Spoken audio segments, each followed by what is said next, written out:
Idol, sa ating good news, Zumba Sorero program isinagawa po sa lungsod po ng Alaminos. Alamin po natin ang good news na yan kay Idol Ruru Hugutero. Dumagsa ang mga residente ng Alaminos City sa isinagawang Zumba Sorero. Kasabay ng pag-indak ng mga kabilang sa programa ay ang Barangay Cleanup Drive na layuning isulong ang kalinisan at kalusugan sa komunidad. Pinangunahan ito ng Alaminos City Environment and Natural Resources Office, ENRO, katuwang ang Barangay Polo, gayon din ang Barangay ng San Jose at San Antonio.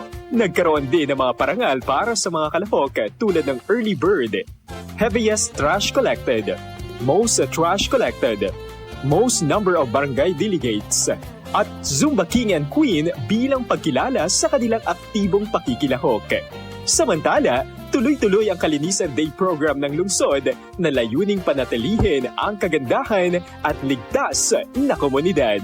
At yan ang ating good news. Ako si Idol Ruru Hugutero, Tatak IFM.